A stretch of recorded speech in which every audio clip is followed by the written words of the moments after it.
Hola, soy Ricardo Moya y esto es El Sentido de la Birra.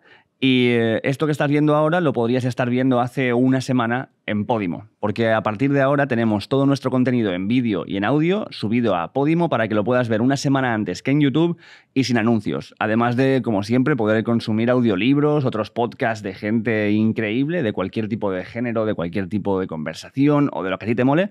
Y todo eso por un poquito de pasta al mes. Nos estás ayudando a mucha gente, por un poquito de pasta al mes, a que sigamos haciendo lo que queremos. Así que tira para allá y ya me cuentas.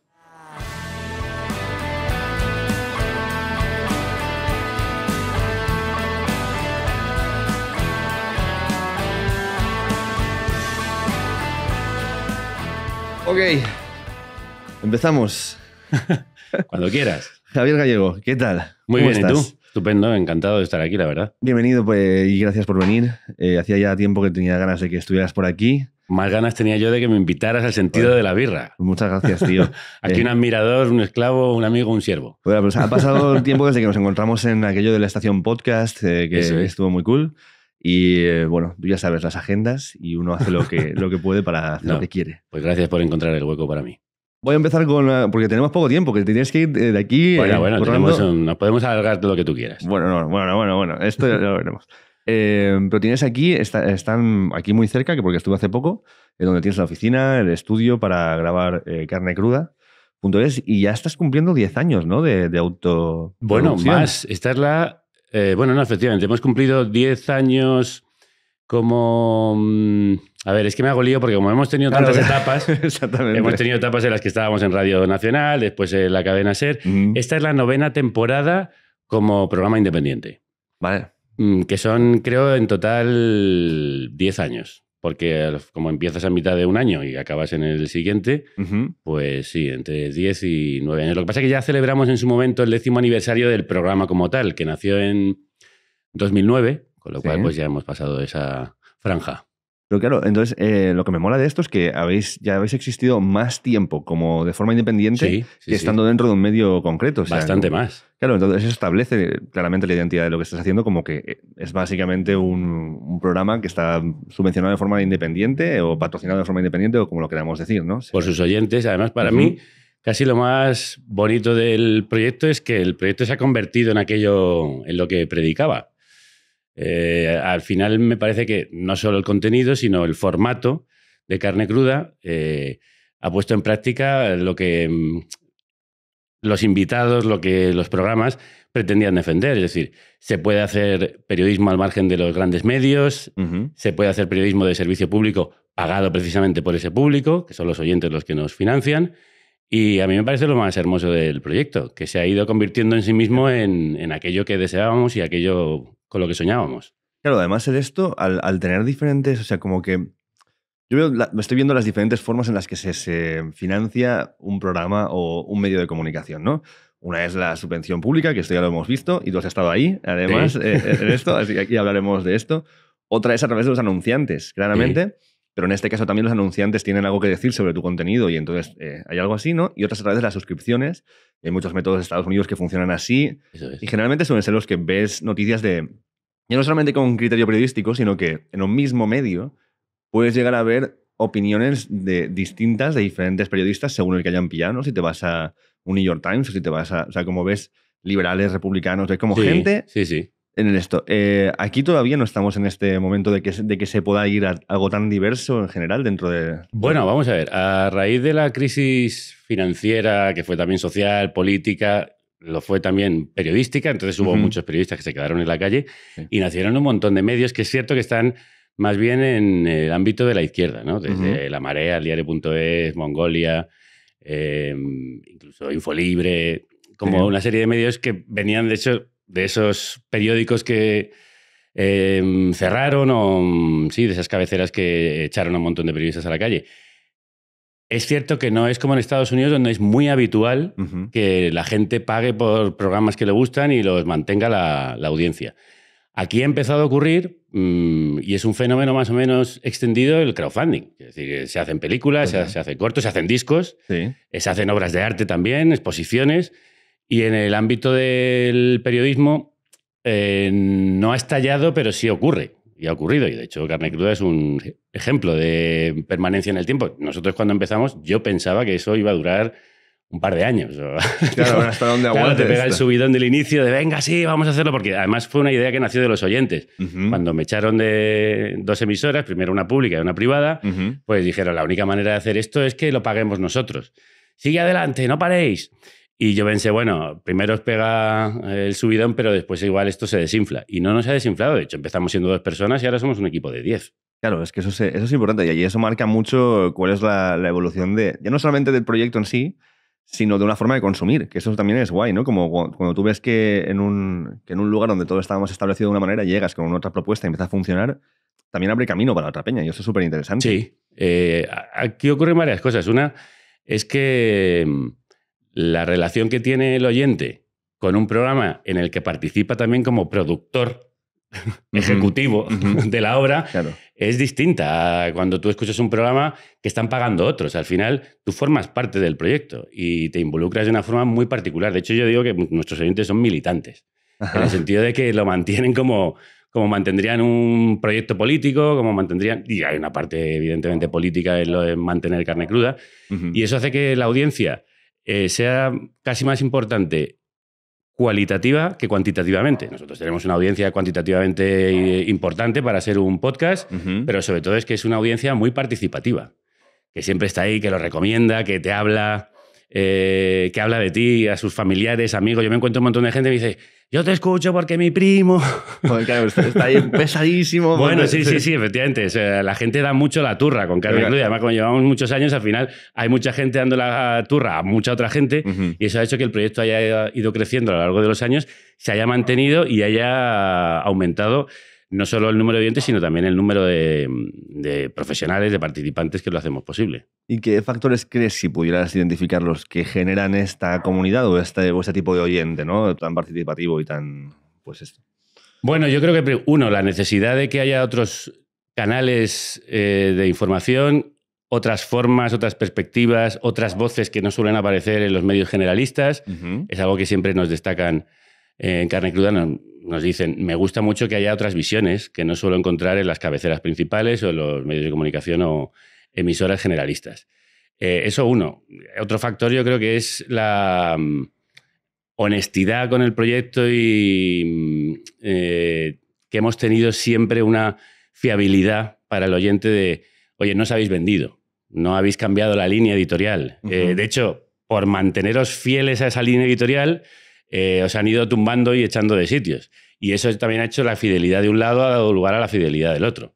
Es decir, estos tipos, con nuestros debates internos que los tenemos y también con los debates con los oyentes en torno a ciertos temas que son más controvertidos, sin embargo, se han mantenido fieles a un proyecto, a una idea, a una manera de hacer periodismo, y eso es lo que valoran. Yo creo fundamentalmente que esa crisis que decía antes, que no fue solo financiera y social, fue una crisis de sistema, en el que la gente empezó a cuestionar de dónde venía la información, quién te la contaba, quién pagaba esa información. Hubo una demanda, acuérdate, se decía mucho televisión, manipulación, hubo una enmienda a la totalidad de todo el sistema, es decir, nos engañan los políticos, nos engañan los medios, queremos otros medios de comunicación y además las redes sociales permitían que exista un programa como El sentido de la birra, es otro ejemplo. O sea, exactamente. Sí, eso no podría haber nacido mucho de lo que dices. Claro, no habría podido nacer, crecer y convertirse ya en un referente si no hubiera habido unas redes sociales de gente pidiendo otra manera de hacer entrevistas. Pues con Carne Cruda ha pasado exactamente igual. Otra manera de hacer periodismo. Claro, y entonces a todo esto, o sea, ¿cómo desde el momento que te dedicas a ello por primera vez, ¿no? Y empiezas a entrar dentro del periodismo, hasta ahora, ¿ha cambiado tu definición de lo que es el periodismo? Para ti, tu autodefinición. Sí, yo creo que he evolucionado mucho en estos años. Yo empecé trabajando para otros, eso es lo primero, lo cual quiere decir que te tienes que amoldar mucho a lo que te piden y a la manera de hacer. Una manera muy tradicional, es decir, yo no tenía la conciencia cuando empecé de que iba a acabar haciendo un proyecto como Carne Cruda. O sea, esto ha sido una vocación sobrevenida, por obligación. Sí, una vocación por obligación.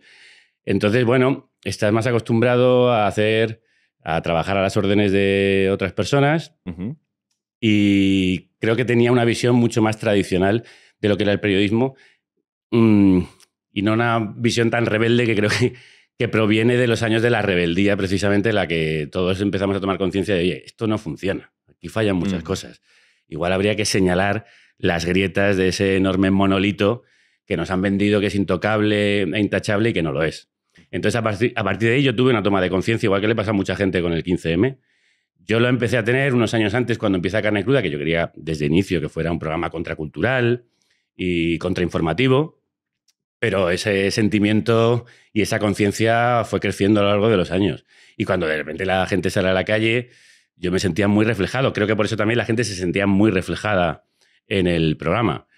Pero sí, mi conciencia del periodismo al principio fue, digamos, más clásica, más convencional, aunque yo siempre he sido, creo, una persona más o menos heterodoxa, que he tenido muchos problemas con la autoridad.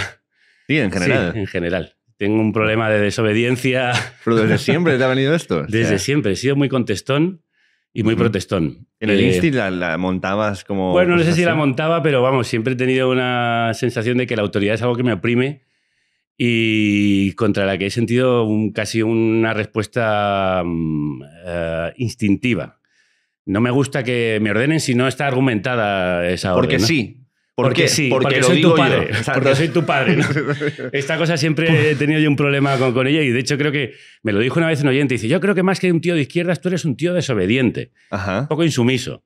Hay algo ahí que creo que tiene que ver con mi forma de ser, que es no acato bien las órdenes. Sobre todo si esas órdenes no me parecen argumentadas. Y en muchas ocasiones quien da las órdenes, la ley y el orden a veces no están bien fundamentadas. Ajá. Pero claro, esto es interesante lo que dice tu oyente, ¿no? Porque se suele entender, o en nuestro panorama político, como lo vemos, que es la izquierda la que desobedece o la que reta o la que plantea. Ahora hay una extrema derecha que también se vende como antisistema. Exactamente. Aunque es profundamente sistémica, porque de hecho nace del dinero y del capital. O sea, el ejemplo más clásico es Trump, pero Bolsonaro también lo es.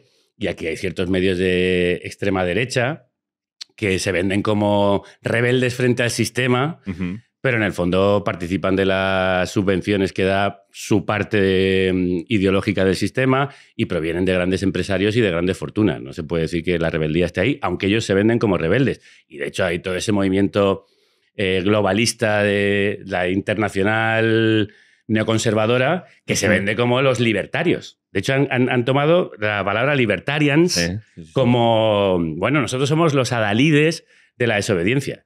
Y es todo lo contrario, porque lo que pretenden es acabar con un orden más democrático para imponer un orden más autoritario. Claro, pero también, por ejemplo, desde que tú empezaste con el programa hasta ahora, también en estos años, igual que te lo he preguntado con el periodismo, ¿el concepto de izquierdas ha cambiado?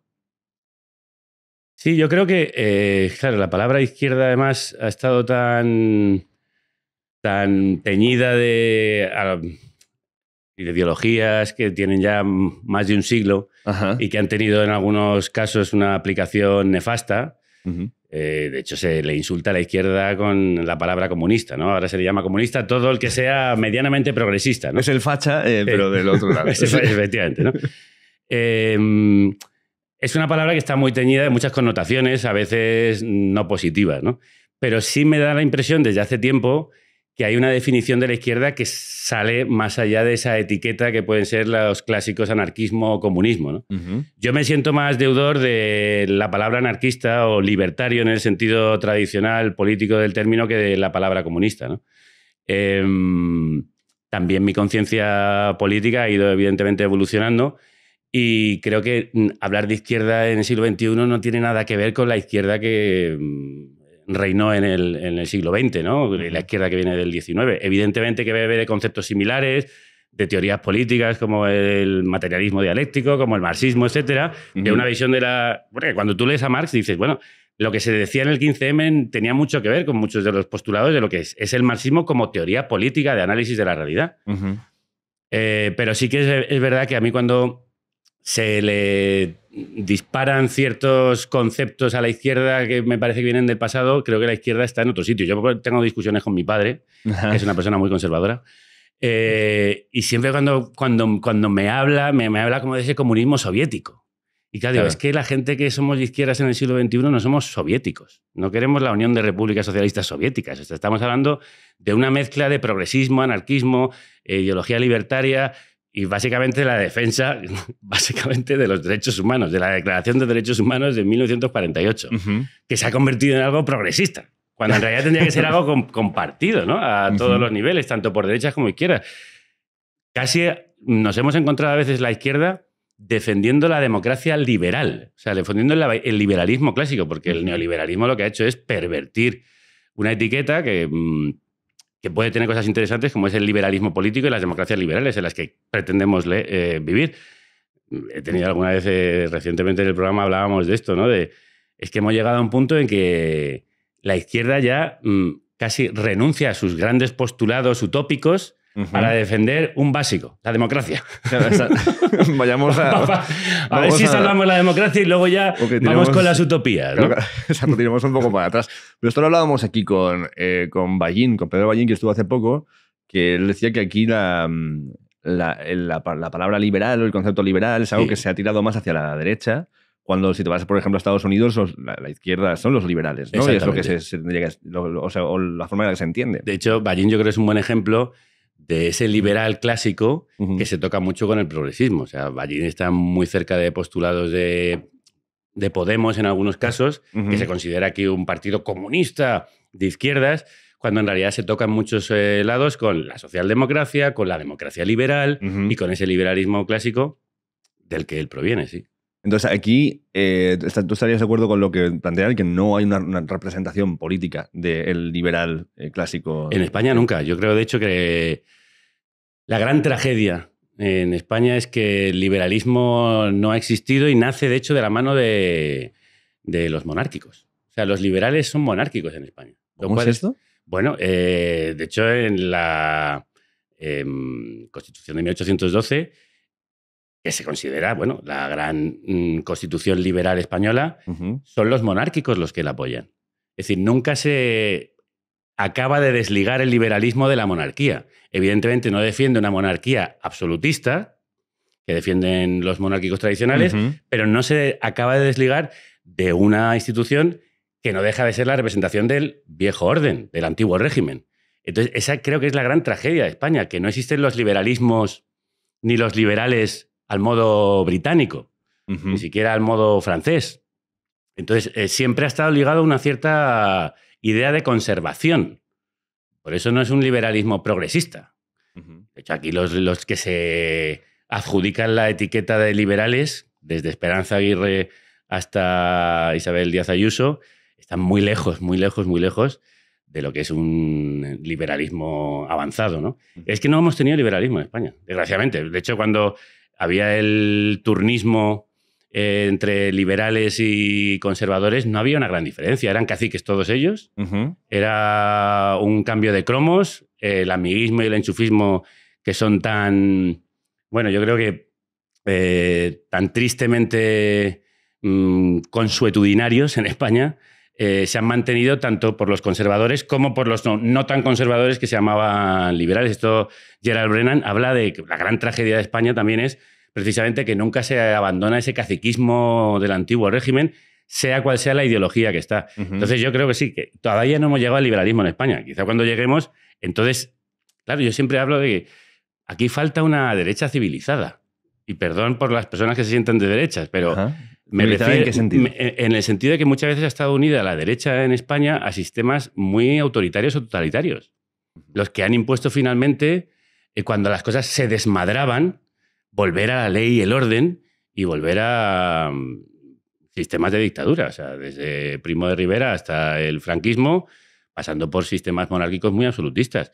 Aquí en España, al final, se pidió el regreso de un monarca absoluto después de que hubieran pasado los franceses. O sea, la guerra de la independencia nos independiza de unos colonizadores, o sea, de un país extranjero que invade, pero acaba cayendo en la monarquía absoluta. Acaba restaurando una monarquía absoluta. Es que esto es muy llamativo. Y hemos tenido trienio liberal. Amigos, 3 años de liberalismo.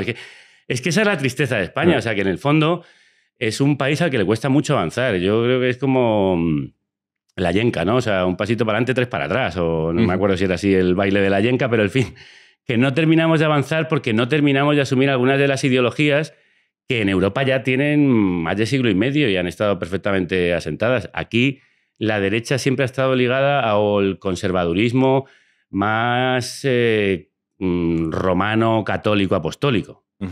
Y a la monarquía, que nunca nos la terminamos de quitar. Yo esto quizás, una forma o por lo que yo lo asociaría es porque en la historia reciente de España lo que estuvo bajo la dictadura era una dictadura católica militar. Entonces, pero era de alguna forma buscando perpetuar valores que ya venían de la monarquía por parte de Franco, ¿no? En ese sentido, o sea, es como... Que no nos quitamos el conservadurismo caspa. en plan de lo de antes, otra vez vamos a lo de antes. Sí, siempre lo de antes. No me acuerdo cuál es el compañero que lo dice, que habla de retrasadistas, ¿no? O algo así. Me parece que es el término. No me voy a acordar ahora mismo del periodista, me da pena porque además es amigo y es amigo también de Pedro Ballín, que hay bueno, en España es como una especie de querencia por el retraso. Cada vez que se avanza, alguien viene a decir, estamos yendo muy deprisa. La República fue eso. Es que se ha ido demasiado rápido. Hay que volver a lo de antes. Y en el fondo lo que se estaban haciendo son reformas que hubieran cambiado el cariz y la cara de este país de manera radical. O sea, se hicieron reformas educativas, agrarias, la alfabetización, la democratización del conocimiento a unos niveles en apenas 5 años que hubieran colocado a España, de hecho, culturalmente lo estábamos, a la vanguardia de Europa. Y desgraciadamente eso se cortó de cuajo, con la muerte además de muchísimos ciudadanos y ciudadanas españoles, y se pegó un salto atrás a lo más oscuro y lo más... Es que a mí, la verdad es que cuando se dice lo de me duele España, yo cuando pienso en la República, la oportunidad perdida con la República, digo, sí me duele España. Y fíjate que no la he vivido. Siempre los mayores nos dicen, qué pesados estáis con el franquismo, si eso ya pasó. Digo, pues no estoy seguro de que haya pasado. De hecho, creo que 40 años de dictadura explican que haya un franquismo sociológico en España que todavía pervive. O sea, que ciertos postulados ideológicos de lo que era el franquismo todavía se leen hoy en la derecha española. Pero la gente que yo he conocido, con la que he podido hablar, que defiende quizás que los rebeldes tomaran, ¿no? Que me encanta esto, los rebeldes tomaran por las armas España. Lo que se defiende es que España estaba sumida en una crisis económica muy jodida, que había un hambre increíble, que por mucho que tuvieras ideales o ideologías que defender, el pueblo estaba mal y que Franco, una vez que se instauró el poder, lo que hizo es devolverle a España un esplendor, un lugar en el mundo y un nivel económico más aceptable. ¿Qué opinas de esto? A ver, ninguna crisis económica justifica un golpe de Estado a un sistema democrático.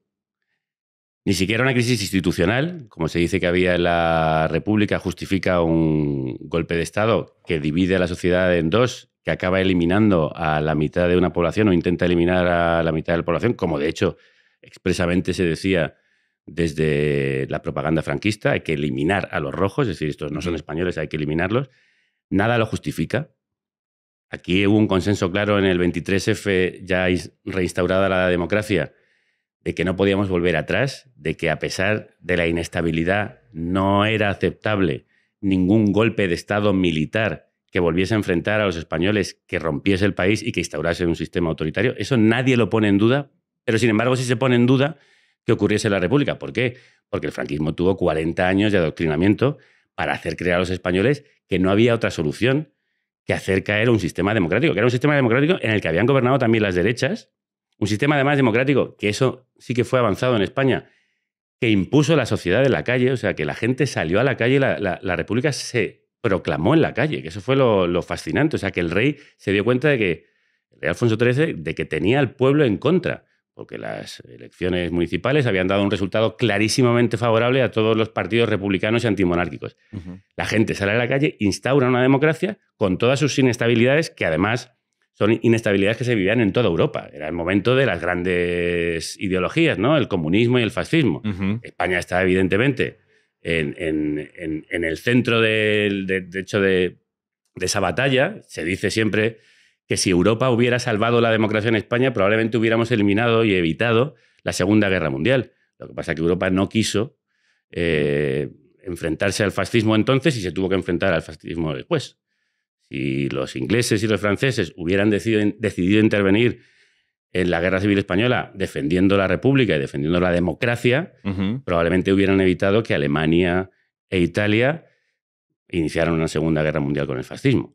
Entonces, a mí me parece que no hay nada que justifique ni 40 años de dictadura, ni un golpe de Estado a un sistema democrático que con todas sus fallas era un sistema que representaba a todos los españoles, de un lado y de otro.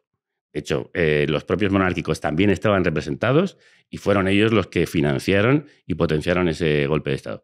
Pero luego es que además España no se colocó a la cabeza de Europa económicamente. O sea, eso es una falsedad del franquismo. España estuvo sumida en una negrura durante 2 décadas y luego empezó un desarrollismo que no nos colocaba a la cabeza. O sea, España nunca ha estado entre las primeras economías europeas hasta ya llegada a la democracia y cuando nos incorporamos al tren de, evidentemente por detrás todavía, pero de los primeros países europeos. Entonces, es que yo no veo manera de justificar un golpe de Estado, eso sin duda, pero es que además nada de lo que ha venido después, ya no solo que hubiera un sistema sin libertades, sino que es que no éramos uno de los países más avanzados. Y además la España económicamente que crea Franco es una España muy desigual, con una casta, por cierto, muy corrupta, otra cosa que ocultó el franquismo. No, aquí no ha habido corrupción. ¿Cómo que no ha habido corrupción? Hay publicados toda una serie de libros que hablan de cómo las familias afines al régimen se enriquecieron, empezando por la propia familia Franco. Si fue un sistema corrupto, como todo sistema que se consolida en el tiempo y que además no tiene discusión, al final quienes están chupando del bote acaban extrayendo toda la riqueza que pueden. Y no colocó a España por delante de ningún país europeo, sino al contrario, nos aisló del resto del mundo. Claro. Yo no veo manera de justificar la dictadura. Es que además, lo que digo, volvemos a un básico, es que estamos aquí en el año 2023, Ricardo, defendiendo la democracia y defendiendo que la república era un sistema democrático. Porque aquí en España sigue existiendo la idea, la república era inviable, era un nido de rojos. Bueno, había un Frente Popular que se enfrentaba a un nido de fascistas que querían derribar el sistema y de hecho lo acabaron consiguiendo. A mí me da un poco de... una cosa que me da un poco de tristeza es la identificación de la Iglesia con el fascismo, porque por necesidad fue así. O sea, Franco resucitó la Inquisición. Dijo, bueno, pues otra vez lo de... ¿no? Vamos a traer espías que son del clero y que van a adoctrinar a nuestros hijos y sacar información de qué pasa en casa, etcétera, ¿no? Y con las confesiones y con tal... Es que eran las SS, pero de aquí de España. En lugar de tener espías como un cuerpo como tal, era la Iglesia. O sea, es que esto es muy loco. Entonces, claro, también para mí lo que siento es que la Iglesia no ha tenido opción tampoco con el paso del tiempo de identificarse con ningún otro movimiento o de desvincularse. O sea, aquí hay ciertas instituciones que son la monarquía y la Iglesia que siempre han estado ligadas con la derecha. Sí. Y la monarquía yo puedo entender como sistema conservador, como institución puramente conservadora, que esté ligado con el conservadurismo, pero el mensaje cristiano... Y yo he sido una persona muy creyente. Yo en mi adolescencia tuve además casi un arrebato místico y era una persona profundamente creyente. Luego perdí la fe. Pero claro, lo que yo leía en los evangelios y lo que el cristianismo significa está también muy alejado de lo que la Iglesia y sobre todo la Conferencia Episcopal Española significa. Ha estado muy ligado precisamente a esa desigualdad de clases, ha estado muy ligado a las élites del país, al dinero. Es decir, vamos, si hubiera entrado Cristo si entrase en España, lo de la escena del templo, desalojando a los mercaderes, pues en España tendría un buen sitio donde hacerlo. Además es esto, y esto lo hemos hablado aquí un par de veces, pero que además en el último libro que hizo Escotado, de Enemigos del Comercio, habla de la clara relación que hay entre el cristianismo de base y el desarrollo del comunismo, y cómo se va a nivel de los siglos creando la idea viniendo de estos mismos preceptos. Entonces, por eso te digo que me parece un poco loco que la Iglesia... Es que no, ya desde el punto de vista popular, nadie se va a identificar desde la izquierda con la Iglesia, con lo cual se pierde esa afinidad. Hay una Iglesia de base, y yo cuando te decía que era creyente y participaba además de ciertas comunidades, hay una Iglesia de base que a veces sí tiene relación con la izquierda. Lo que pasa es que ha sido tan demonizada, tan apartada. Bueno, existió la teología de la liberación, que todavía en Latinoamérica pervive en algunos núcleos, ¿no? Sí. Pero aquí en España fue laminada. Y aquí, sin embargo, todavía en algunas parroquias... Por ejemplo, pienso en Vallecas y lo que se está haciendo allí, ¿no? Con los migrantes, con las mujeres maltratadas, con todos los vulnerables. Pero eso que tendría que ser la base de la Iglesia, o sea, sí tendría que ser la Iglesia católica en todo el mundo, aquí en España es la minoría. Y de hecho suelen ser señalados como ya están los curas rojos. Claro, aquí hubo curas obreros. De hecho, en el paso de de la dictadura a la democracia, incluso durante el final de la dictadura, ya hay hicimos, me acuerdo hace años, un programa interesante sobre los llamados curas obreros, que casi en la clandestinidad y en esa intimidad que dan a veces las iglesias, sobre todo además de los barrios del extrarradio, los barrios más depauperados, hacían un cristianismo de base que tenía mucho que ver con los postulados del comunismo o, digamos, o de las ideologías igualitarias. Pero siempre han estado casi, ya te digo, en la oscuridad y en los márgenes. ¿Cuándo fuiste creyente o cuándo eras creyente? Pues vamos a ver, yo vengo de una familia de tradición católica, digamos, como la mayoría de familias españolas, y yo iba a misa de pequeño y demás, pero sí que tuve un momento como de... Y además esto le sorprende a mucha gente que me conoce o me ha conocido mayor, ¿no? Que yo tuve un momento de verdadero... de verdadera pasión creyente. O sea, una época que yo iba a misa todos los días. A meditar. Era un lugar que yo creo que me daba un... Igual es como tengo un carácter un poco convulso, internamente muy activo. Creo que me daba paz y serenidad y sosiego. Y en ese momento de la adolescencia en la que todo es muy confuso, no sé si qué adolescencia viviste tú, pero yo tuve una adolescencia turbulenta, ¿no? Sí. Turbulenta, pues aquello me daba paz y serenidad. Y también explicaba muchas cosas que, claro, que desaparecieron cuando la fe se fue. Llegó la razón y ocupó el lugar de la fe y, claro, y de repente todas esas cosas que te parecían indudables, pues se vinieron abajo, el castillo se desmorona y también viví una época de vacío después que me costó mucho llenar. Yo lo recuerdo como años muy planos, muy hastiados, un poco apáticos. Pero aquellos años que fueron fundamentalmente desde los 14 años aproximadamente que tengo ese deslumbramiento hasta los 17, 18, fueron 4 o 5 años muy, muy potentes.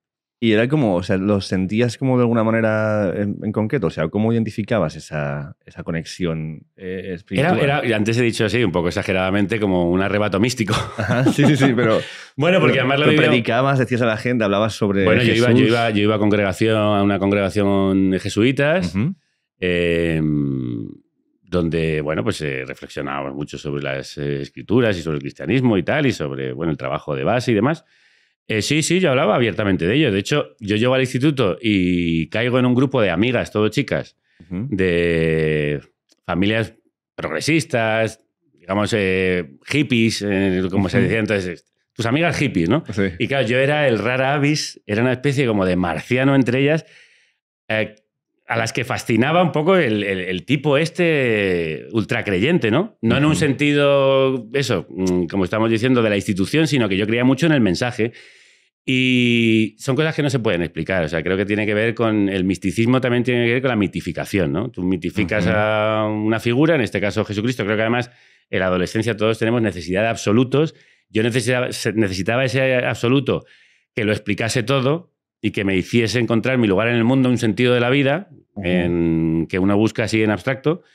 Y aquello lo explicaba, y yo hablaba abiertamente de eso. Y de hecho me preguntaba mucho, ¿pero esto qué significa? ¿Pero qué es lo que tú sientes? Claro, es que es un sentimiento. Claro. En realidad es como el enamoramiento. Yo creo que es lo más parecido que hay a la fe, es una especie de enamoramiento en torno a una idea, que le pasa a la gente con el cristianismo, pero puede pasar con el comunismo, le puede pasar con el fascismo, le puede pasar con todas esas ideas utópicas. Yo sobre la utopía me gusta mucho hablar porque me parece una idea muy interesante pero muy peligrosa.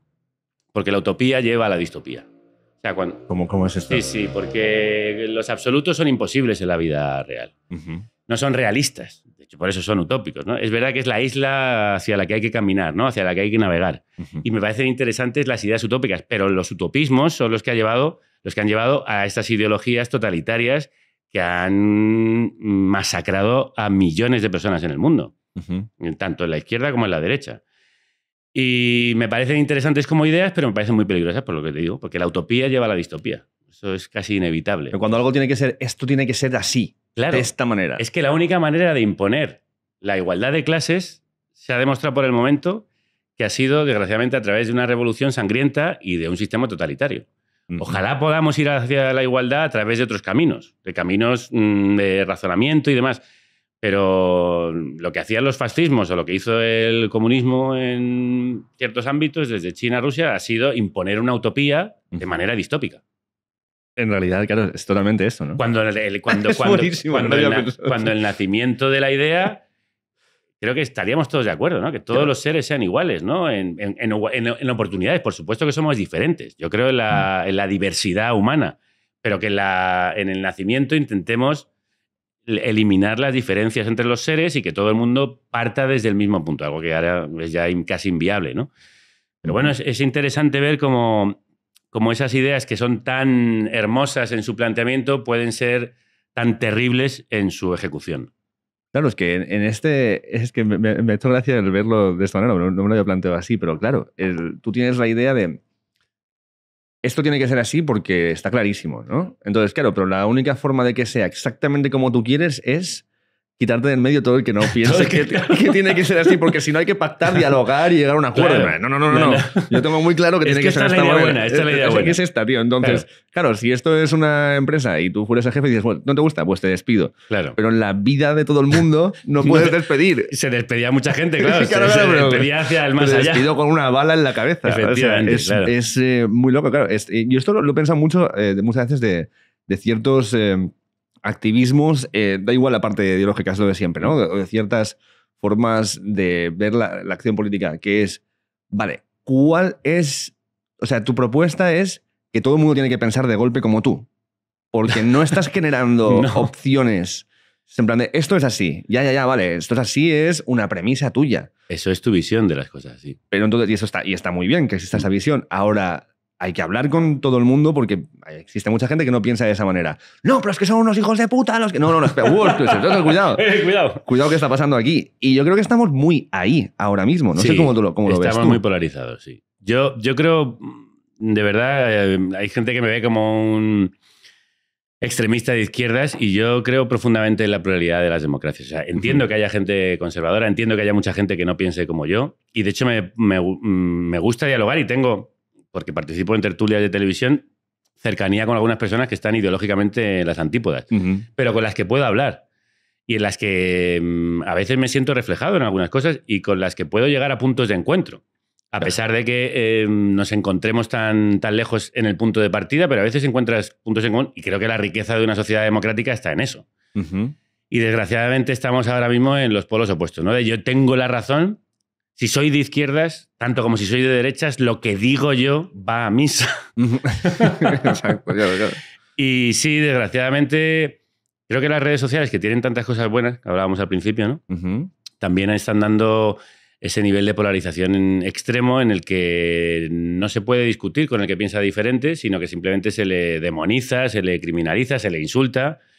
Porque claro, además se reducen los mensajes y los debates a apenas unas líneas que no permiten el debate. Había un artículo muy interesante que salió hace unos años que decía, de un periodista estadounidense, que decía, la Fox me ha robado a mi padre. Que era, claro, porque su padre veía la Fox, como aquí le puede pasar a gente que ve 13TV, y esa gente se vuelve muy racional, se vuelve profundamente intolerante a los discursos contrarios. Entonces, este periodista estadounidense lo que hizo es contar en Twitter que le había pasado con su padre, que ya no podían discutir de ciertos temas en los que antes no tenían ningún problema, aunque estuvieran en posiciones diferentes, y que ahora era imposible. Y entonces le llegó una cascada de respuestas en la red de gente que le había pasado lo mismo con su cuñado, su primo, su mujer, que la gente se había infectado, intoxicado tanto a través de las redes sociales y esta polarización que hay, porque los algoritmos, de hecho, lo que fomentan son esas ideas extremas, que eso es lo que hace que se comparta más una noticia, que se comparta más una opinión, que la gente ya no puede hablar entre sí, pero dentro de las familias. O sea, de hecho nos lleva a posiciones guerra civilistas. Claro, pero también aquí lo que veo es que se está luchando por la atención. Claro. Entonces, cuando luchas por la atención, tienes que, de alguna manera, generar el titular o generar el clickbait o generar lo que sea que hagas que entres, hagas clic aquí para que yo pueda seguir existiendo y pueda seguir ganando pasta con esto y viviendo de eso, ¿no? Es que igual que te digo que la utopía puede llevar a la distopía, el neoliberalismo lleva al fascismo.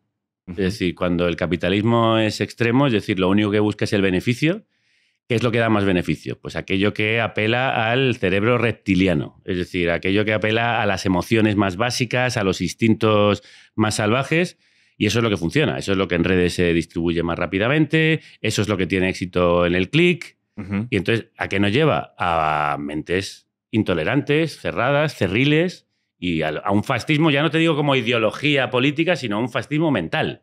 Es decir, lo que pienso yo es lo único que importa y lo único que vale la pena, es lo único que es cierto, que lo que piensas tú en realidad es lo que el algoritmo te ha dicho que pienses, porque el algoritmo te está cebando como si fueras un cerdo antes de la matanza. Y efectivamente, o sea, el neoliberalismo nos está llevando hacia los fascismos.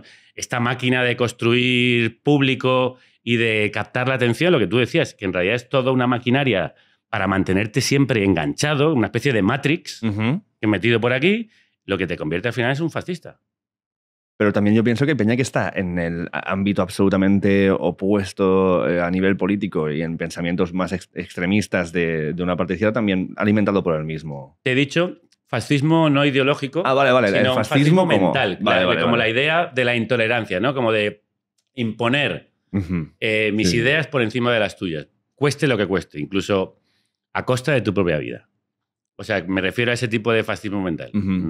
Sí. Totalitarismo, llámalo si quieres mental, ¿no? El estar cerrado de miras. La cuestión también aquí es cuando tú te pones a, no sé si decir competir, pero por lo menos a formar parte de este mundo de redes donde tienes que estar llamando la atención de la gente que estén tan tal igual, yo creo que es un poco difícil también no caer en algunas partes de esto todos podemos a la hora de en... llamar la atención, ¿sabes? Claro. Entre el clip que yo puedo hacer de esta entrevista para que la gente luego quiera ver la entrevista entera, Claro. ¿no? Que siempre lo hablaré contigo antes de voy a usar esto, pero ya va a ser algo que está sacado de contexto, que lleva algo tal y cual, en el cual van a haber comentarios en plan de este es un puto gilipollas, porque ya han escuchado ese trozo, y gente en plan de tiene toda la razón del mundo, hay que poner una estatua en una rotonda, ¿no? O sea, como que pasa eso. Entonces, como que sin quererlo, o vamos alimentándolo porque es como empieza a funcionar el sistema en sí. Antes de contestar a eso, quiero decir una cosa respecto a lo que estábamos diciendo. Sí.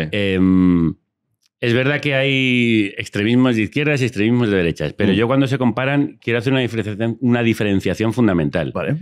Lo que se llama extremismo de izquierdas pretende una ampliación de derechos y libertades y la igualdad de todas las personas.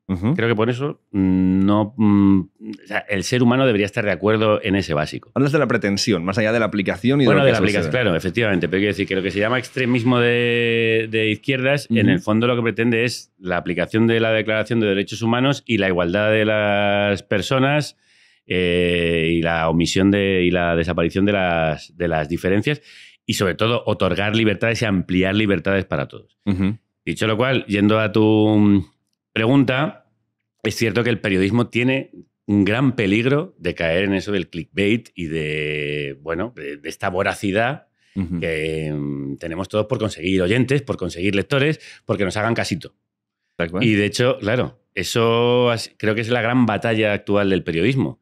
Frente a esa velocidad que da lugar mucho a los bulos, a las manipulaciones, a esa efervescencia caótica, estúpida y violenta que estamos viendo en las redes sociales, el periodismo debería pararse y decir, yo tengo que hacer buena información y conseguir, pese a la dificultad que eso significa, frente a la velocidad, criterio, contexto, razonamiento, argumentación, para crear una sociedad más sana, más saludable, donde la gente podamos discutir, aunque seamos de izquierdas, de centro, de medio pensionismo. Y desgraciadamente el periodismo está cayendo ahí, porque claro, es muy difícil luchar contra eso. Es como tan difícil, es que está todo muy relacionado, pero es tan difícil como luchar contra el fascismo.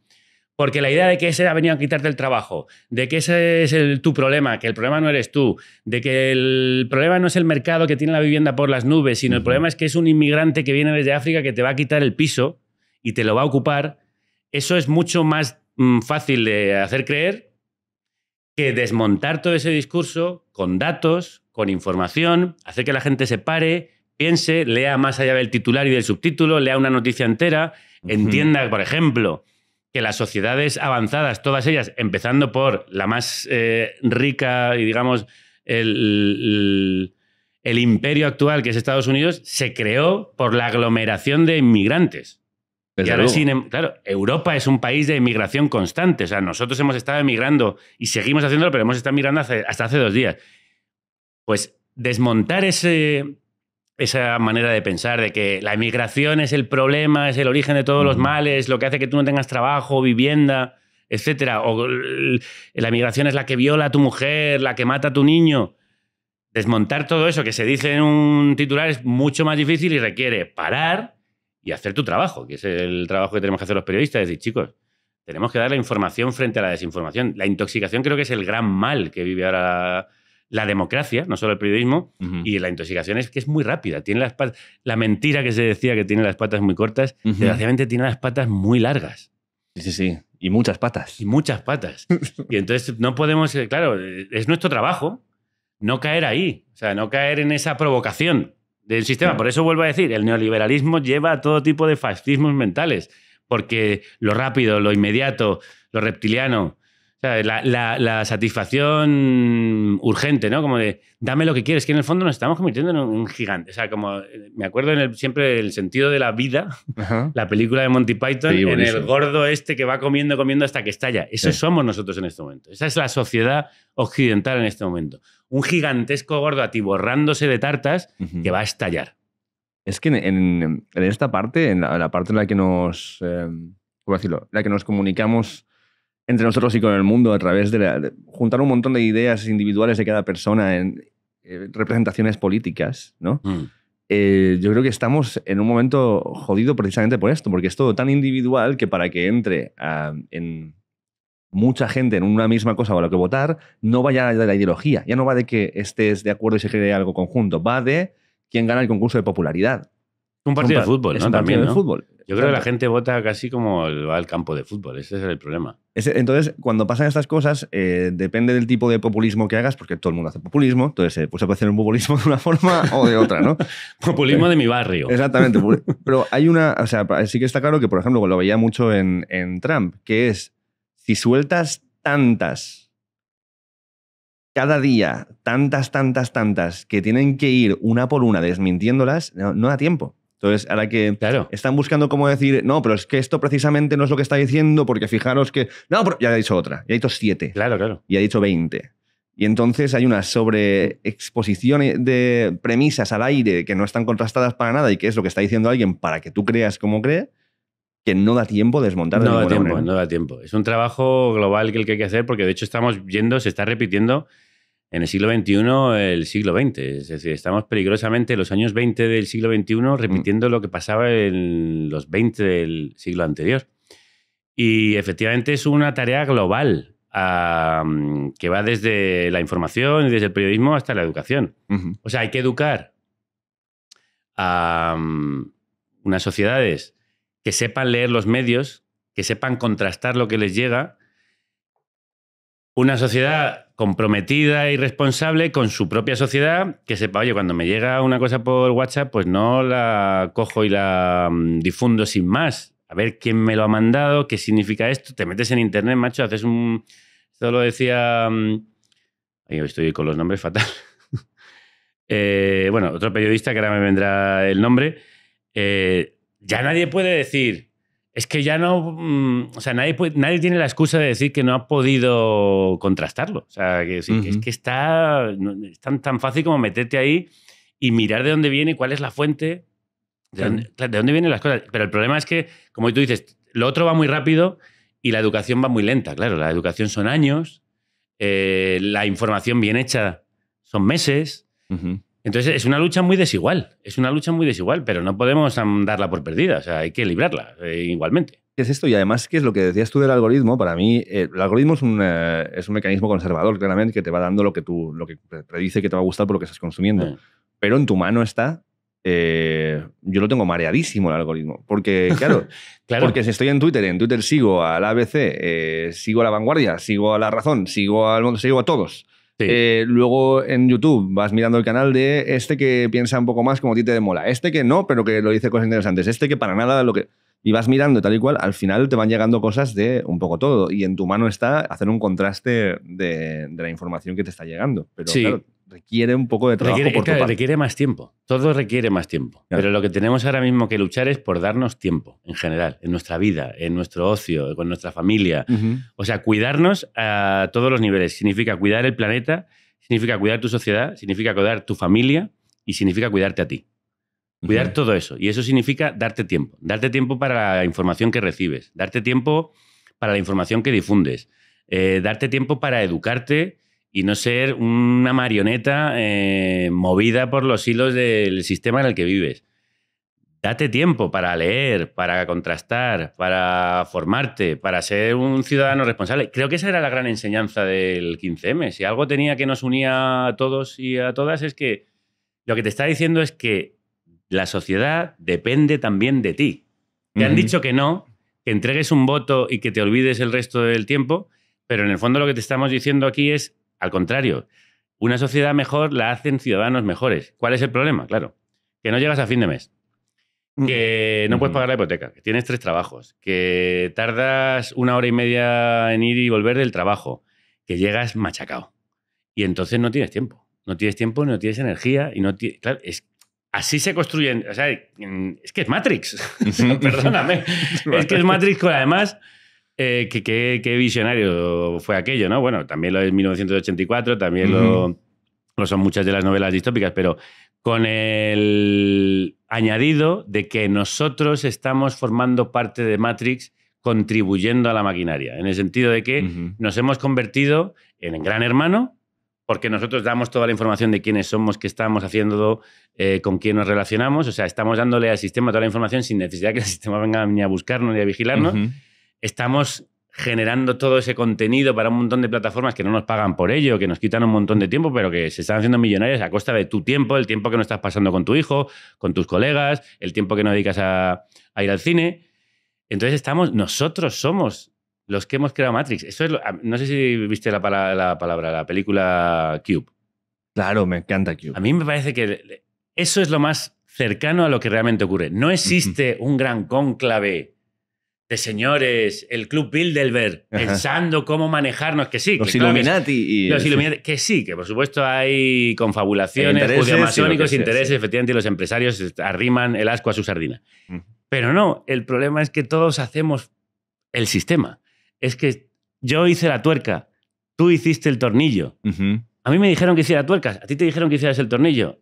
Ostras, hemos convertido este cubo infernal, hemos construido este cubo infernal. Y eso es lo que nos tendríamos que dar cuenta. O sea, el despertar es un poco de yo formo parte de este sistema. Es muy difícil salirse del sistema, no sé que cojas como Diógenes un barril y te vayas fuera de la sociedad o te vayas a vivir a una cueva, pero si formas parte de este sistema, sé consciente de ello y participa en la medida de lo posible en evitar que el sistema construya un cubo cerrado y fatídico, que elimina a la gente, que la destruye y que la comprime y que la oprime. Claro, pero yo de alguna forma lo que acabo de, o lo que llego viendo últimamente es que estamos en esta inercia de consumo, ¿no? Constante, en el que se te presenta un poco todo como es un producto. Entonces también la sociedad en la que estás viviendo es un producto que lo haces a través de tu voto y a través de los productos que compras también estás votando que esa empresa siga existiendo. Sí, total. El consumo puede cambiar el mundo. Exactamente. Entonces, pero también se está viendo la política como otro producto de consumo, en plan de como directamente más allá de yo implicarme, es en plan de no, yo te pago y tú dime cómo tengo que pensar.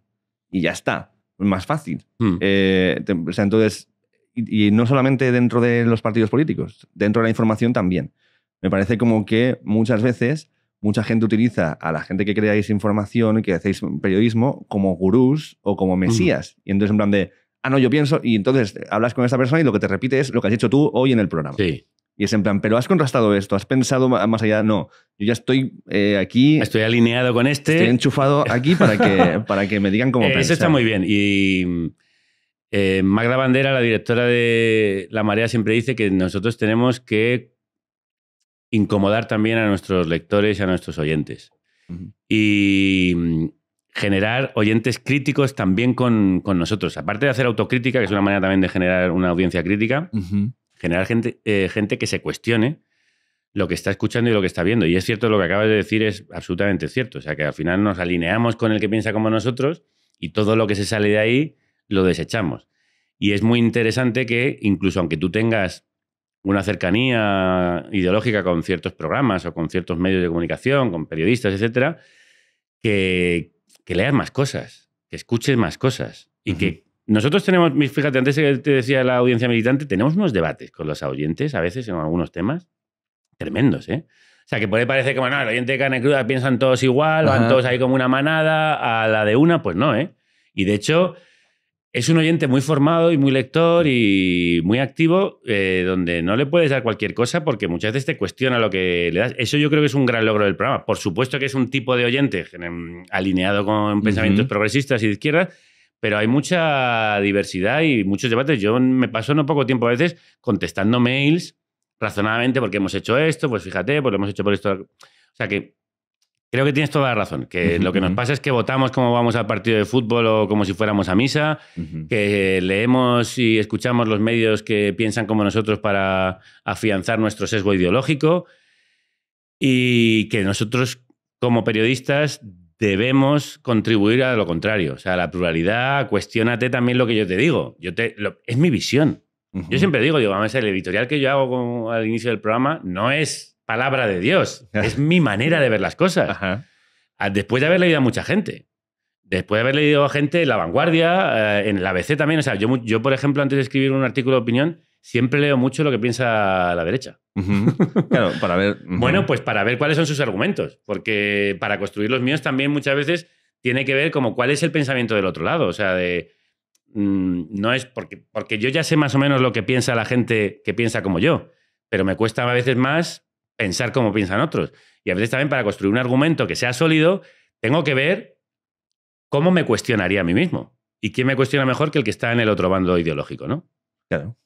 Es que esta es la cuestión. Y esto para mí también es lo importante de tener gente cercana que no piense como tú en muchas cosas en el ideológico, porque es...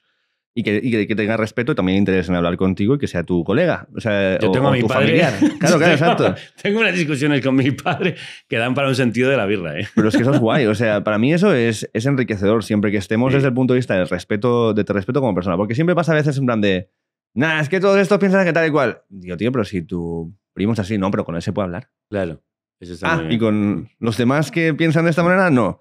Porque no conoces individualmente a la persona. Entonces, ¿por qué partimos de la premisa... Con todos es una mierda, ¿no? Es como con la migración. No, es que todos vienen a robar, pero es que este es majo, este lo conozco. Los demás vienen a robar y a violar a nuestras mujeres. Pero este que lo conozco yo, que he hablado con él y qué tal, este sí. Pero esta es la excepción. Entonces no vamos a que la excepción es el que hace cosas malas que salen en los periódicos. La excepción es lo bueno. No me parece positivo. Bueno, yo creo que eso tiene que ver mucho con lo que hablábamos antes de las redes sociales, ¿no? Y esa respuesta inmediata y el insulto como reacción a cualquier cosa que te viene, ¿no? O sea, que de hecho te habrá pasado a ti también, o sea, gente que te discute en redes enfurecidamente y en cuanto entras un poco a hablar con ellos de manera más sosegada, empiezan a bajar el tono. Totalmente. Sí. Y de repente dices, joder, tío, eres muy majo. Perdona, tío. Perdona, pero que encima es que me he encendido. O sea, yo había una actividad que hacía como terapia que era, como digo, desmontar trolls. Que es al tipo que viene a, ¿sabes? Que a veces no lo consigues, pero sí que hay gente que entra ahí con las antorchas a quemarte el chiringuito y de repente si tú hablas, pues eso, como si hablamos, no hay nadie que se siente cara a cara que tenga esa furia, esa rabia, esa inquina que demuestra en redes sociales. O muy poca gente. Muy poca gente. Algunos hay. Igual he exagerado, pero bueno, creo que la mayoría nos sentamos aquí a tomarnos unas cervezas y aunque estemos en desacuerdo en casi todo, podemos llegar a puntos en común. Marcia Tiburi, que es una filósofa brasileña que habla mucho sobre identidad sexual, precisamente hizo un experimento en la época del bolsonarismo más radical de llevarse a alguien que se había bolsonarizado a una reunión de identidades sexuales diversas, de gente muy de izquierdas y tal y cual, sin decirle a este grupo que venía un tipo muy de derechas y muy conservador y sin decirle a él dónde le estaba llevando. Y claro, se sentó en una mesa, se puso a hablar con gente, vio que era gente divertida, se rió, estuvieron bailando, discutiendo no sé cuánto y de repente el tío se lo pasó de miedo, ellos también, y claro, le cambió la cabeza porque pensaba que eran todos unos degenerados, unos depravados que iban a convertir en trans a tu hijo y que se iban a comer a tu abuela. O sea, quiero decir, y esta cosa de conocerse y sentarse y hablar y estar cara a cara, evidentemente que desactiva muchas de las violencias que a veces las redes generan, porque las redes al final tú eres un icono que no eres nadie, en el fondo te despersonaliza y te conviertes mucho en el hincha de fútbol. En el fondo eres esa masa gritona. sea, todos los experimentos sociológicos que se hacen sobre las masas es que una vez que tú entras en la masa y tu responsabilidad se borra o se diluye, pues tú eres capaz de hacer cosas que no harías como individuo jamás. Y de hecho te conviertes en una bestia muy lejana al humano que en realidad eres. Y desgraciadamente las redes sociales están incentivando a la bestia y haciendo desaparecer al humano. Lo tenemos el punto de partida, ¿no? Esto en una serie que se llama Horace and Pete, que es una serie que hizo Louis C.K., que es una serie maravillosa, por cierto. Es como una sitcom. Ah, sí, los del bar. Sí, exacto. Sí, es como una sitcom, pero no hay risas. No hay risas. No hay risas. Es como Cheers, pero sin las risas. Sin las risas. O sea, él además lo escribía como es Cheers, pero con alcohólicos crónicos que van a morir mañana. ¿Sí? Entonces es peña que está jodida ahí. Entonces hay un momento que hay uno muy conservador y un republicano y un liberal como absolutamente, y están discutiendo. Y entonces el camarero les hace decir, a ver, ¿tú qué piensas que son los liberales? Y el conservador pues hace una descripción de mierda, de insultos. No, solo quieren destruir el sistema. No. Y el otro le preguntan, ¿y tú los conservadores? Pues son solo Jesús, todo, prohibición a todo el mundo, no sé qué. Vale. Entonces al conservador le dice, ¿qué es ser republicano? Y entonces dice, pues es valores por la familia, es preocuparse porque las cosas que valen la pena todavía perduren, tal y cual. Y el otro le dice, ¿qué es lo que es ser? Y dice, bueno, pues buscar ir más allá, ver un poco más lejos de donde estamos ahora, intentar que todo el mundo tenga... Si partierais cada uno con... Si hiciéramos así, ¿entiendes? Claro. Y partierais todo el mundo de... Los dos estáis intentando estáis diciendo cosas positivas para la sociedad desde vuestro punto de vista. Sí. Si partimos de que esta persona quiere algo bueno, pero de una manera, y el otro de otra manera, y no que el otro quiere que desaparezca así, que lo que tú piensas se vaya a la mierda, joder, es una forma muy diferente, pero no es lo que como se vende de ninguna manera. No, quizá porque, como antes decías, ¿no? El algoritmo... Lo que vende más es el enfrentamiento, la bronca, claro. Sentarse a hablar lleva más tiempo, comprender al otro implica un esfuerzo. Pero sí, sería maravilloso que, efectivamente, en vez de construirte en contra de alguien, te construyeses a favor de todos. Que es un poco lo que acabas de contar. O sea, al final lo que hacen ellos es decir, a ver, ¿en qué estamos de acuerdo? En intentar mejorar la sociedad. Yo creo que hay que mejorarla de esta manera. Y digo, mira, hay cosas que no concuerdan con como yo pienso. Pero hay otras que te diría... Pero de estas me las quedo, guay. Vamos sí, con claro. O sea, yo no quiero destruir la familia. A lo mejor lo que no quiero es una familia monolítica, única y exclusivamente de esta manera como tú dices. Pero igual tú puedes aceptar que haya otras familias. Porque todos creemos que el núcleo familiar pues nos va a dar una sólida base para continuar construyendo. Ya tenemos un punto hostia, de... Mira, pues vámonos y mañana seguimos. Ahora almorzar, ¿sabes? Que almorzando también se encuentran muros consensos. Pero bueno, antes de que te vayas te quería hablar del cambio que habéis hecho hace poco en la dirección del programa, a la hora de presentar el programa, etcétera, ¿no? En Carne Cruda, que has introducido en la mesa como otra voz a Victoria Muñoz. ¿Sí, Violeta Muñoz, perdóname si me estás escuchando. Lo siento. Perdónale. Violeta Muñoz. Yo me rayo mucho, ¿eh? Para mí, Alberto y Alejandro me rayo un montón. Francisco y Fernando, o sea, como se me va la mierda los nombres. A mí pasa que no tiene nada que ver Roberto y Óscar, que son dos nombres que ¿Qué dices? A mí me ha pasado con Adrián y Iván. Bueno. O sea, hay nombres que no tienen... O sea, Roberto y Óscar no tienen nada que ver. No. Pero sí. Pues es la normal que te pasa entre Dani y David, pero bueno. Sí, pues Violeta, sí. Violeta Muñoz. Y ha sido como algo, pues eso, en el último año, ¿no? Decidido. ¿Y cómo llega esta decisión o cómo llegáis a...? Pues bueno, también por hacer algo distinto, por ir haciendo evolucionar el programa, que también yo llevo presentándolo, como te decía, desde 2009, estamos en 2023. Quería que, también creo que al final... Carne Cruda es un modo de hacer que no solo me lo he inventado yo, que yo lo puse en marcha, pero que al final se ha ido construyendo con todo un equipo. Darle voz a alguien del equipo, porque Violeta es alguien, digamos, de la cantera de Carne Cruda, que hubiera una voz femenina. O sea, había muchas razones, ¿no? Es decir, bueno, pues compartir el peso. Yo ya soy un señor mayor. Alguien que tiene la edad que tenía yo más o menos cuando yo empecé haciendo Carne Cruda. Entonces había como muchos motivos por los que decía, me parece que está bien que de repente aparezca una nueva voz, que le dé una frescura, que el formato cambie, que yo pueda tener a alguien con quien dialogar, que tenga un acento y una visión diferente, ¿no? Precisamente para hacer crecer el programa y para no dormirnos los laureles. Y también que viene bien, creo, que vayamos cediendo espacios, ¿no? Yo, cuando empecé en el periodismo, muchas veces lo sentía, que había un tapón generacional. Creo que muchos periodistas, y mucha gente en muchas profesiones lo pueden sentir, que hay una generación que no deja pasar a la siguiente, ¿no? En la radio, por ejemplo, es muy evidente. O sea, los locutores y locutoras más conocidos, algunos llevan décadas. Y hay muy pocos programas en los que entrar. Precisamente por eso ha surgido el podcast. Y de repente alguien como tú puede estar haciendo un programa como este y tener éxito, ¿no?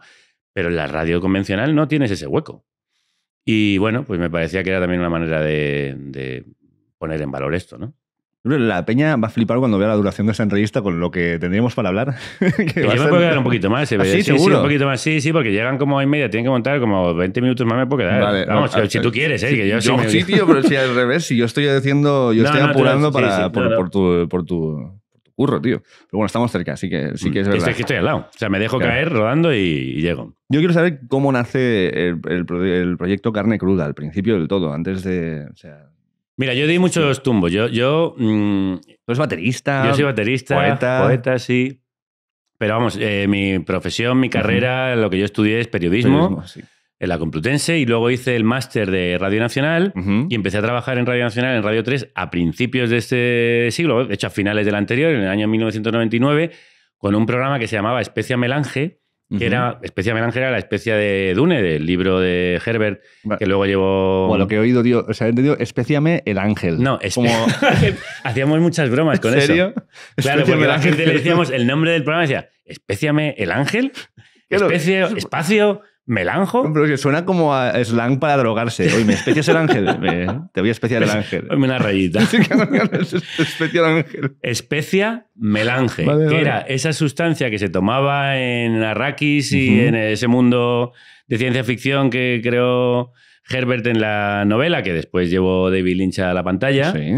Que permitía viajar en el tiempo y el espacio. Entonces sí que era slang de drogas. Era slang de drogas, Está clarísimo.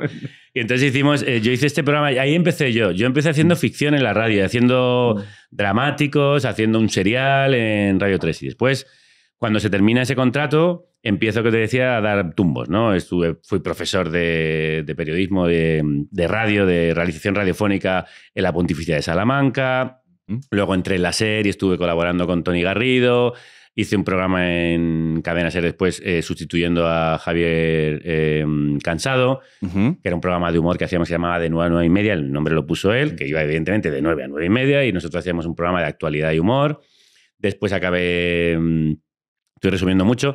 En M80, presentando No Somos Nadie, copresentándolo en sustitución de Pablo Motos, que se acababa de ir a la televisión. Luego yo me fui de ahí a la televisión, estuve con Pepa Bueno haciendo un programa de la tele. Estuviste en el Caiga Quien Caiga también. También estuve en el Caiga Quien Caiga de guionista durante bastante tiempo, y echaba mucho de menos la radio, y yo tenía relación con la que entonces fue nombrada directora de Radio 3, Lara López, gran amiga mía, a la que le mando un enorme beso.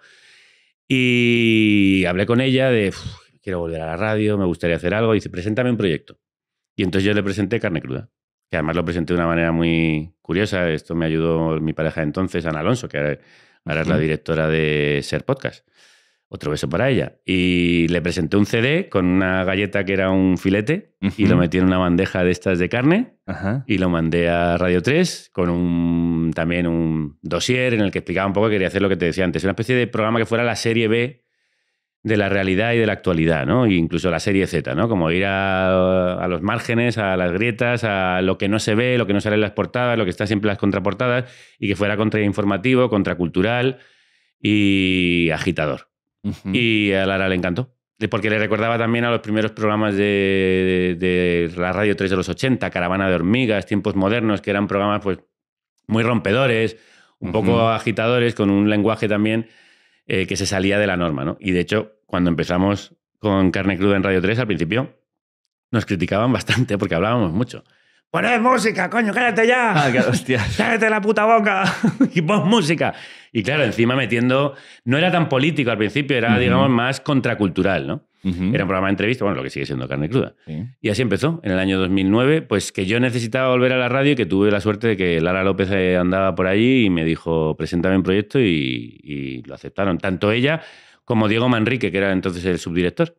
Y así empezó Carne Cruda. Y lo loco es que a los 3 años tenéis un premio Ondas, pero póstumo. Porque no, o sea, tenéis 3 años en Radio 3. Sí. Luego un año no llega. No, un año, bueno, sí, un año y medio en la SER. A ver, nos echan de Radio 3, cambio de gobierno, época muy convulsa. Siempre pasa esto. Sí, es desgraciadamente. Elisenda Roca, que hacía cifras y letras. Sí. Cifras y letras. Sí. O sea, le tiraron el programa cuando hubo cambio de gobierno. Sí, o sea, también es como que tienen que poner su impronta, dejar huella. Sí. Y bueno, ahí se cargaron una Radio Nacional Mira, o sea, no quiero entrar mucho en esta historia política, pero creo que algo que hizo bien Zapatero es precisamente intentar desligar el poder político de los medios públicos con un nuevo estatuto de Radio Televisión Española que permitía que la dirección interna del ente público no tuviera tanta presencia política.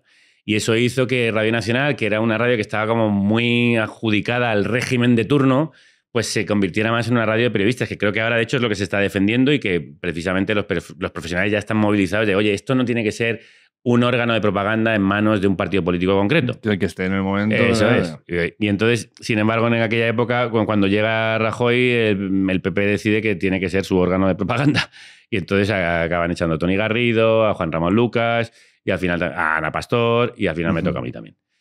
Y nos vamos a la calle. Y entonces, justo entonces, me llaman de los Ondas y dice, oye, que hemos decidido darte el premio Ondas. Y yo, pero si ya no existe el programa. Y dice, a título póstumo. Y entonces recibimos el premio Ondas a título póstumo y entonces me dicen, ¿pero tú querrías hacer el programa? Digo, ¿pero se puede seguir haciendo el programa? Se negoció un poco con Radio Nacional, no querían mucha guerra, que había habido ya como bastante revuelo con mi salida de Radio Nacional. Me dejaron conservar el nombre y se hizo Carne Cruda 2.0 en la cadena SER, en principio para defender la libertad y no sé cuánto, todo esto. Y año y medio después, oye, que no estamos del todo a gusto. Y entonces pues ya no hubo otra forma que... ¿Hay algo en concreto? O sea, ¿se concretan estas cosas o simplemente es no? Que podría contar aquí muchas cosas que es mejor que no cuente. Vale, pues ya está. No, yo no quiero meterte en ningún problema, tío. O sea, para nada. No, bueno, al final, mira, lo que uno se da cuenta tanto en los medios privados como en los públicos que hay muchas presiones. Eso debería entenderlo cualquiera que siga los medios y eso en la crisis de 2008 se vio muy claramente que quien paga o quien controla la información al final es quien la impone. Y paga mana, se dice. Eso es. En Valencia. En Valencia, eso es. Paga mana. Eso es. Y el que paga manda y en los públicos suelen ser los partidos políticos y en los privados suelen ser las empresas y las marcas. Y hay presiones de todo tipo. En los privados, en el caso de la cadena SER, también hubo muchas presiones institucionales. Porque además era una época muy convulsa. Fue la aparición de Podemos, año 2012, 2014, que es la época que estoy en la cadena SER, y además la abdicación del rey. Entonces, de Casa Real, por ejemplo, o de PSOE, claro, que es un partido muy afín a la cadena SER, había muchas presiones porque nosotros éramos unos salvajes. Le metíamos cera no solo a la derecha, le metíamos cera a la izquierda tradicional. Sí. Y entonces, entre que aparece un partido nuevo, entre que el rey abdica y estamos nosotros haciendo el ganso y metiendo mandobles a diestra y siniestra, pues no era cómodo. Y nos invitaron amablemente a salir. Bueno, hasta luego. Y entonces, en el momento o sea, ¿es el planteamiento directo conforme te tiran ya de decir, vamos por nuestra cuenta? ¿O hay un momento de decir, bueno, estás acabado, busco otro proyecto? Ya cuando nos fuimos de Radio 3... hubo un intento por parte de los oyentes de adoptarlo ellos, de hacerlo suyo, de hacerlo propio. Lo que pasa es que apareció la oferta de la cadena SER y yo lo hablé con la gente de mi entorno, con algunos de los que habían sido compañeros del equipo, con gente que era muy afín y me dijeron, aprovecha ese altavoz. La cadena SER, ¿sabes? Es que te van a dar un foco que precisamente si tú lo que quieres es... De hecho, a mí me encantaría muchas veces... A mí Carne Cruda me gusta mucho como proyecto y que sea independiente, pero me hubiera gustado tanto que algunos mensajes que han aparecido en el programa, que algunas de las líneas editoriales que hemos estado manteniendo durante un tiempo, hubieran estado en grandes medios, me hubiera encantado. Si yo no tengo vocación de marginalidad ninguna. A mí me gustan los márgenes, pero no la marginalidad. O sea, yo quiero transformar la sociedad en el sentido en el que yo creo que la sociedad debe transformarse. O sea, no quiero ser minoritario. Y entonces por eso aceptamos la oferta de la cadena SER. Y luego ya cuando pasó, es que ya no quedaba otra. O dejar de hacerlo, efectivamente, pero yo estaba escribiendo en el diario.es y ellos me dijeron, tú con la comunidad que tú tienes y con la historia que has tenido de persecución, la comunidad te va a apoyar. Haz el crowdfunding que te sale. Y de hecho pusimos un crowdfunding con un presupuesto de 40.000 euros entonces para intentar hacer un programa a la semana durante un año, 2 personas, una cosa como llevadera, que pudiéramos más o menos sostener, y se consiguió en 4 días. Entonces dijimos, oye, pues igual hay más gente y más dinero del que pensamos. Entonces rápidamente pasamos a los 2 programas, 80.000 euros, y ya fue increciendo. Y así se ha ido manteniendo y creciendo a lo largo de los años. Y ya no tiene solo financiación de los oyentes, que es la fundamental. También hemos conseguido pues, algunos patrocinadores, Ecologistas en Acción está por ahí, por ejemplo. O sea, gente que se dedica sobre todo al ecologismo, el activismo social y demás. Y luego que hacemos muchos programas con público y en lugares, y también tenemos una pequeña productora. De hecho, tú estuviste recientemente en un programa que hemos hecho para la Consellería de Valencia de Igualdad, que te entrevistó María Bastaros. Sí, además muy guay, me gustó mucho estar bueno, ahí. Pues intentamos ahí como, encontrar financiación de donde podamos para mantener a flote un proyecto que ha crecido mucho. De 2 personas que empezamos, ahora somos 10. Y montasteis un festival con bandas, tío, y todo el festín de... El festín de Carne Cruda, claro, es que Carne Cruda nace en Radio 3 como un programa, evidentemente, de contenido, pero también muy musical, que nos ha acompañado siempre. Entonces, es un programa muy cercano a toda la industria alternativa y a la escena alternativa nacional. Y entonces, cuando cumplimos justo los 10 años, decidimos hacer un festival aquí en Madrid, en la Sala BAT, que además... Yo creo que estuvo muy chulo porque llevaba como generacionalmente bandas muy diversas. O sea, iba desde Puto Chino Maricón o, ¿sabes? ¿Quién más tocó? María Arnal y Marcel Vallés tocaron. O sea, tocó mucha gente muy diversa, de edades distintas, también mujeres y hombres, paridad en el cartel. Y funcionó tan bien que luego lo acabamos llevando a Barcelona. A los meses lo hicimos en Barcelona también. La verdad es que, bueno, esos son momentos también un poco de, reencontrarte con la comunidad y celebrar que habíamos cumplido 10 años contra todo pronóstico. Claro, es que eso es, o sea, me parece que no es una liada, o sea, no es una liada. Montar un festival así, yo me lo imagino, tío. Yo que he montado cosas, digo, no me jodas, tío, esto tiene que ser una liada gorda. Fue una liada pardísima, pero también yo creo que hay una cosa divertida en Carne Cruda, que es que todo lo hemos ido aprendiendo sobre la marcha. Yo no soy empresario y me he tenido que buscar las castañas para mantener una empresa. Yo tenía un programa de radio y al final tengo algo que es, como dirían en el Camp Nou, más que un club, o sea, más que un programa de radio. Y lo del festival fue lo mismo, que yo creo que no lo pensamos. Que si lo llegamos a pensar, no lo hacemos. Claro, cosa por cosa. No, y hay que hacer tal y tal. No, y además, claro, Carne Cruda como es, se hizo todo con contratos, a todo el mundo se le dio de alta, o sea, no se hizo nada fuera de la legalidad, cada uno. Yo soy autónomo, pues a ti se te hace una factura. Yo no lo soy, se te da de alta. Fue una liada, pero nos vinimos arribísima. Entonces, cuando vimos que había funcionado en Madrid, pero hombre, ¿cómo vamos a ir a Barcelona y tal y cual? Y fuimos a Barcelona. Y afortunadamente funcionó muy bien. Pero vamos, que si lo pensamos no lo hacemos. Y eso te pasa a ti cada vez que tienes que montar un cirio. Que si lo piensas no lo haces. Por eso a veces es mejor no pensarlo. Claro, pero no te van viniendo como ideas de ampliación a esto, o sea, porque lo tenéis, ahora está en la página, tenéis vuestra página, ¿no? carnecruda.es, que está también afiliada al diario.es. Sí. Toda la parte de vídeo la tenéis, o sea, hay vídeo para las entrevistas, etcétera, sí, todo. Pero hay como proyectos de ir ampliando esto y llevar a más cosas. Sí, o sea, y formatos distintos y la productora que ha nacido, o sea, la idea también es hacer una especie como de pequeño portal que Carne Cruda Radio, que así es como se llamaba en Twitter desde que abrí la cuenta, pues se fuera realmente una especie de radio, una especie de portal de podcast de cosas que vamos produciendo. Hemos hecho un podcast sobre el Prestige los 20 años. Hemos hecho un podcast sobre cuando se cumplió también un aniversario del 15M, cuando se cumplieron los 10 años. Un podcast con el Instituto Goethe sobre literatura alemana. Bueno, cosas que hemos ido haciendo, incluso amigos y gente cercana que hacen podcast, pues empezar a convertirlo en una pequeña productora, en una pequeña página donde se puedan encontrar y hacer otros formatos. A mí me encantaría hacer, no te quiero robar el sentido de la birra, pero me encantaría sentar, porque nosotros siempre hacemos programas como muy elaborados. y me encanta luego la conversación. A mí ya ves que me tienes que callar. Yo no te tengo que callar nada, tío. Pero quiero decir que, bueno, hacer distintos formatos para hacerlo. En realidad, para hacerlo viable, porque al final, claro, tenéis que asumir 10 sueldos. Claro. Con su seguridad social, sus cositas. Sus IRPFs. Sus impuestos, bien lo sabrás tú. Y claro, esto no es fácil, entonces hay que buscar. Y es un momento, es la edad de oro del podcast. Esa es. Hay que aprovecharlo y ahí estamos, haciendo pinitos poco a poco. Desde luego. ¿Y la música qué? Pues mira, ahora la tengo parada por primera vez Yo empecé a tocar la batería cuando tenía como 15, 16 años. Bueno. Y en el momento de creyente a tope, tío. Iba a hacer rock cristiano. Claro. Sí, yo empecé siendo heavy metal y había un grupo que se llamaba Striper. Que además se llama Striper, stripe significa raya, ¿no? Y vestían todos con trajes de rayas amarillas y negras, como si fueran abejas, como la abeja maya. ¿Sí? Pues Striper era un grupo de heavy metal cristiano. Como POD, ¿no conoces estos, No, tío? estos no. Pues estos sí, estos. Fortísimo. Bueno, pues sí, por aquella época, más o menos cuando me dio a mí el fervor místico. El fervor sí, místico, sí. efectivamente, me dio también por el fervor baterístico.